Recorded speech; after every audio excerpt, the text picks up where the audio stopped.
우리 청년들 중에서도요, 군 생활을 하고 있는 지체들이 있는데요. 저도 20대 때 군 생활을 해보았지만 자유분방한 20대에 시간과 공간 또 모든 부분에 있어서 통제를 받아야 하는 그 군 생활을 한다는 것 자체만으로도 참으로 어려운 시간, 어려운 생활을 한다라는 것을 우리가 좀 생각해 볼 수 있겠습니다.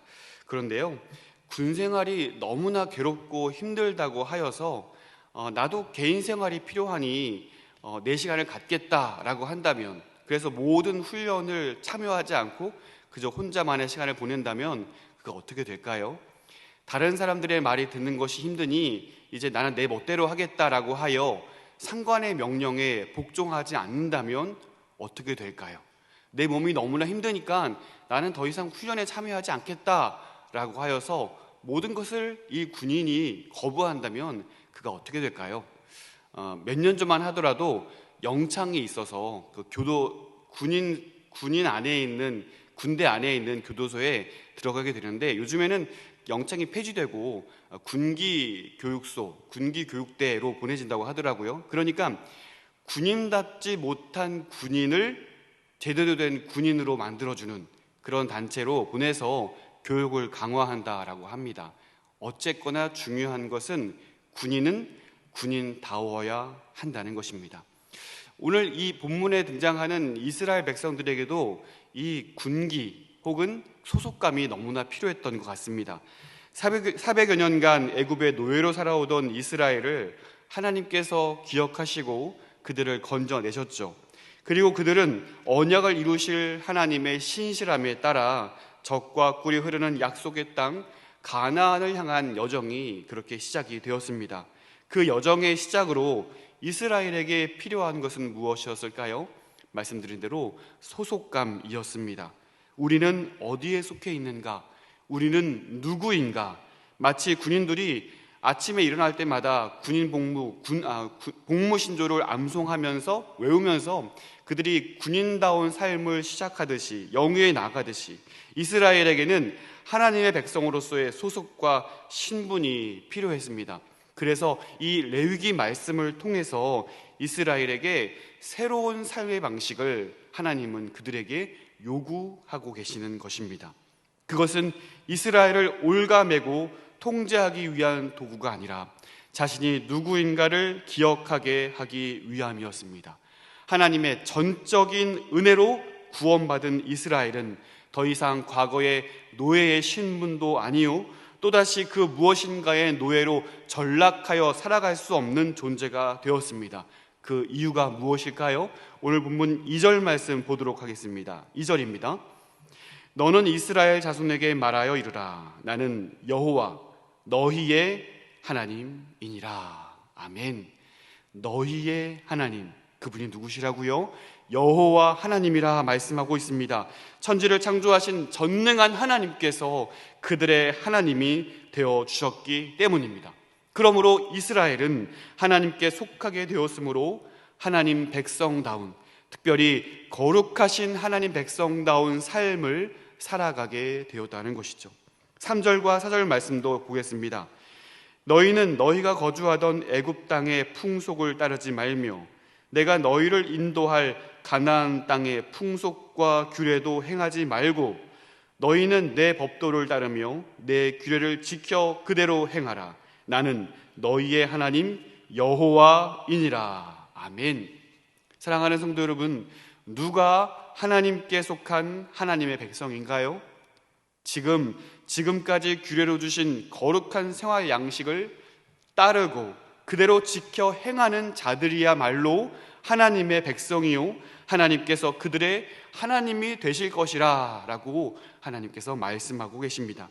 그러므로 이스라엘은 400여 년이 넘도록 그들을 짓누르고 있던 애굽의 모든 신들과 그 신들을 섬기는 모든 생활 양식과 작별해야 하고, 앞으로 들어가야 할 그 가나안 땅에 있는 우상들, 그와 관련된 모든 생활 양식 또한 받아들여서는 안 된다라고 말씀하고 있습니다.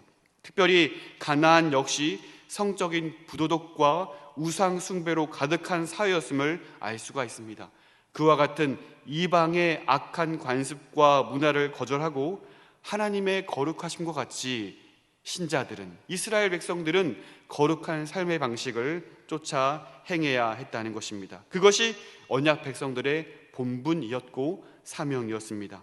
특별히 오늘 함께 읽은 18장과 20장의 내용은요, 문란한 성풍습으로 인해서 자신을 더럽히지 말아야 할 것을 강조하고 있는데요, 이것은 단순히 윤리적인 차원을 넘어서서 우상 숭배와 관련된 그러한 문란한 풍습이었기 때문에 더더욱 하나님의 백성인 이스라엘은 철저하게 그러한 생활 양식과 문화와 풍습을 거절해야만 했습니다.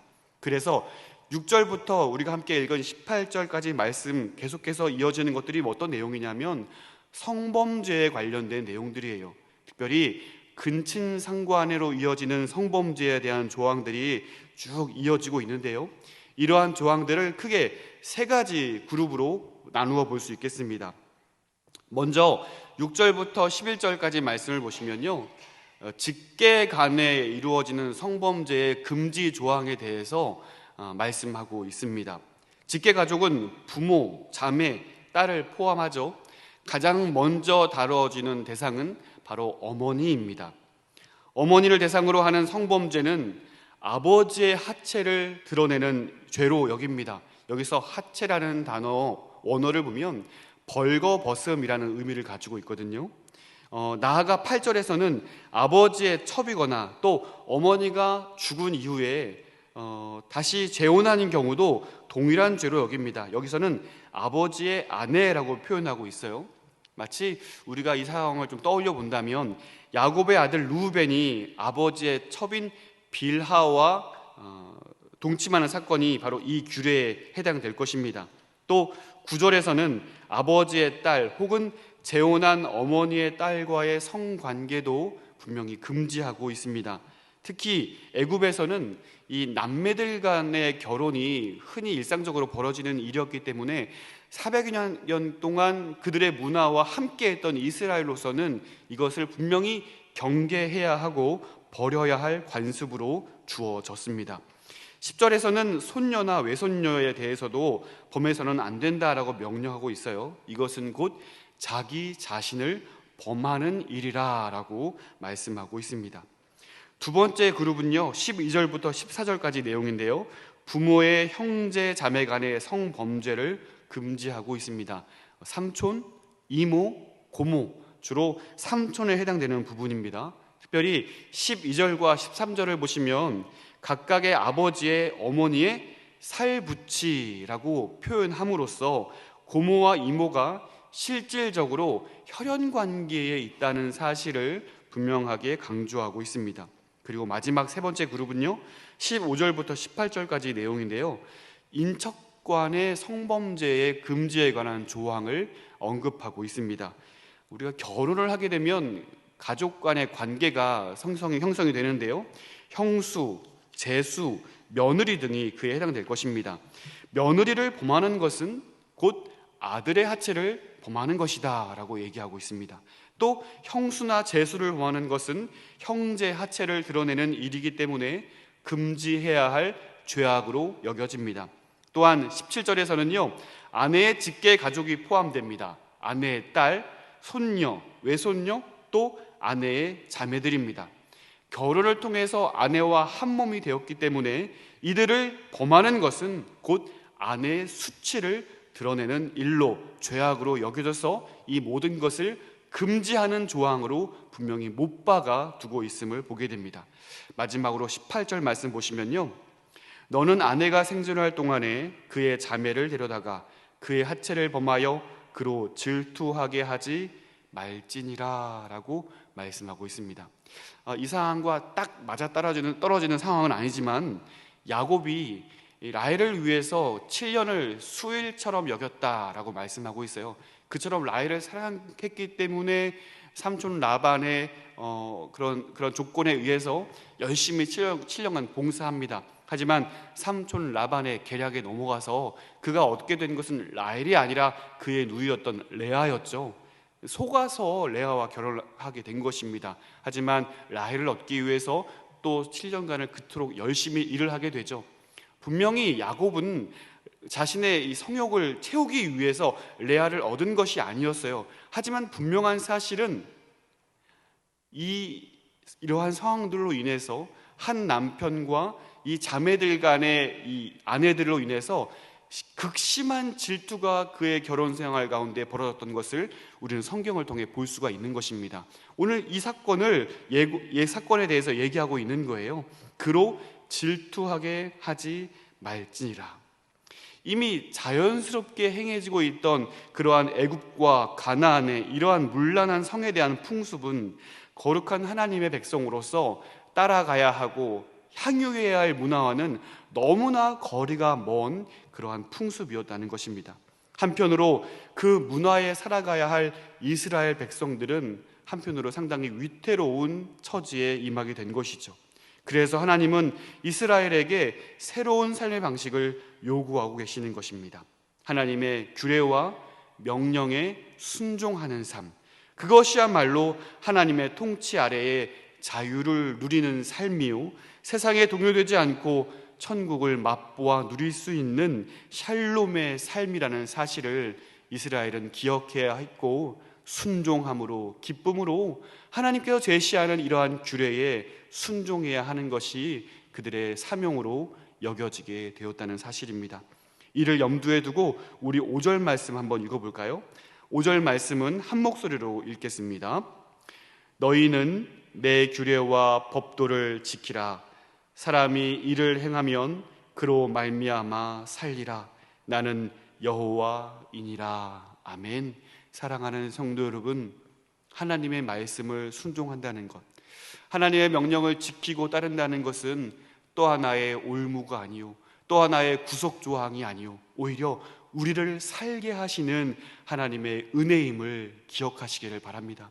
여러분, 오늘 우리는 여전히 가나안의 문란한 풍습 가운데 살아가고 있는 것 같습니다. 극단적인 개인의 성적인 취향, 자유를 강조하고 있는 이 시대에 우리는 어떤 삶을 살아가야 할까요?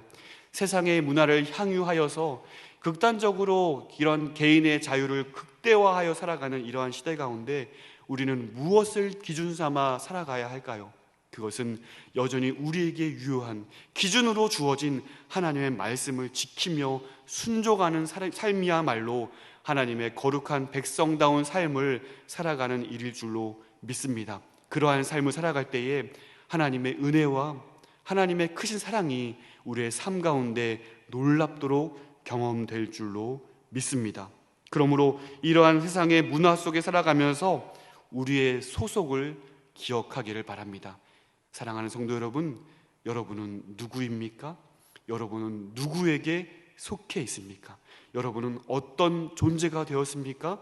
우리는 하나님의 은혜로 하나님의 백성이 되었고 하나님의 자녀가 되었음을 기억하여 우리가 이 세상을 살아가는 가운데 거룩한 하나님의 놀라운 그 영광을 드러낼 수 있는 저와 여러분의 삶이 되시기를 간절히 소원합니다. 마지막으로 사도 바울이 우리에게 조언하는, 충고하는 이 귀한 말씀을 읽고 우리가 기억하고 말씀을 마치면 좋겠습니다. 로마서 12장 2절 말씀입니다.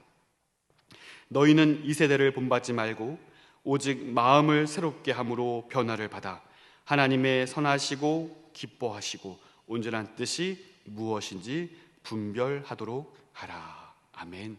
오늘 우리가 이 말씀을 기억하여 여전히 세상은 개인적인 자유를 추구하고 자신이 행복하면 그만이고 자신이 행복하면 그것이 전부이지 않겠느냐라고 이야기하지만 여러분, 우리의 목적은 행복이 아니라 거룩에 있음을 기억하시기를 바랍니다.